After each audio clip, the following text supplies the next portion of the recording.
Let's talk about chronograph pushers, but first on the wrist, the Tudor Pelagos. The chronograph pusher is the button on the outside of the watch that we use to depress a stem that either releases, stops, or resets a chronograph.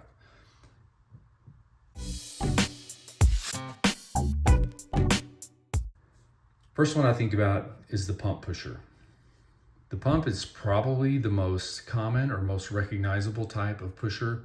It's basically got a smaller stalk against the head of the watch with a larger, I'll call it a crown, but a cap or top that is above. And when you push it, depresses down over the top of that stalk below it and pops back up. These can vary in height, also in diameter. Most common examples, or maybe most popular example that you can think of, is the Omega Speedmaster Professional. Another one that's got the really tall pump pushers is the Hamilton American Classic Intramatic. And another example that's commonly seen, you can see on the Breitling Navitimer.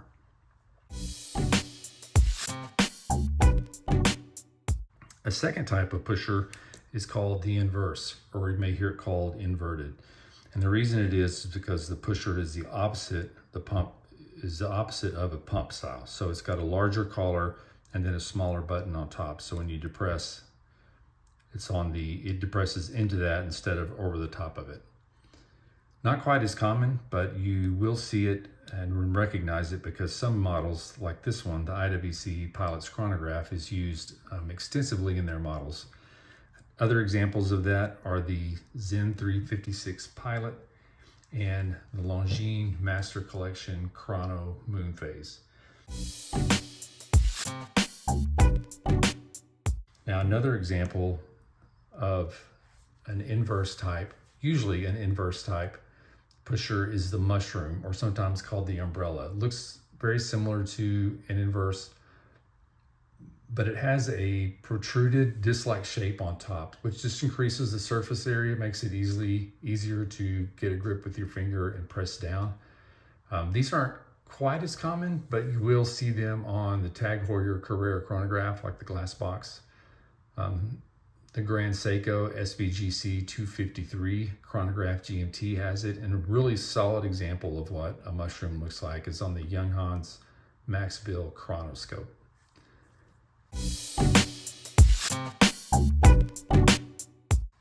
The fourth type that you'll see is called the integrated. Sometimes you'll hear it called rectangular, but they're not always rectangular. Sometimes they're elliptical in shape, and they're sometimes called olive shaped if they're rounded off enough. And these can also be so flat that they'll be flush against the head of the watch. Advantages to this is that it provides a lower profile. It can also be positioned to match the shape of the head of the watch. And they can even be completely flush. So examples are the Tag Heuer Monaco, which is famous for its integrated style pushers. This particular model, the Vesuvius Attivo Chrono.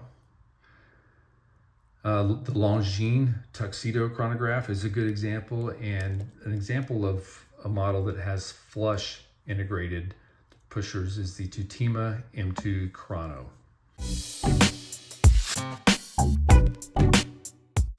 Another style that's no longer available to my knowledge on any current automatic chronograph movements is what I call the cantilever.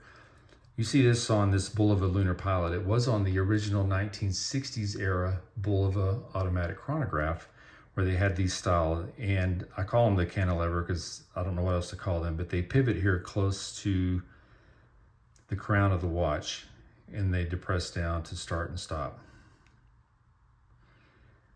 These aren't very common, and if you do see them on an automatic chronograph, it's probably going to be on that Bulova if you get a chance to run across one of those. And the last one I think of is the screw down. So the screw down has a collar for the pusher that has a screw down mechanism to prevent unintended activation of the buttons. It doesn't necessarily increase water resistance on all models. Some may claim that it does on their particular models, but really what it does is it eliminates that risk. However, it does add the task of having to unscrew the collar anytime that you want to use the chronograph. The most popular model that you will see this on is the Rolex Cosmograph Daytona. Inside of the same family, you'll see that Tudor uses this on their Black Bay models. Used it on probably the most underrated chrono they've ever made, the Tudor Black Bay Heritage Chrono. You see it on the Zen 103. If you go over to the Omega side, the Seamaster Diver 300 meter chronograph uses these same screw down types of pushers. And then you also see it on the Blanc Pond 50 fathoms chronograph flyback. So these are at least 6 different types of chronograph pushers that I can see. If you know of more that are out there, please share. As always, thank you for watching.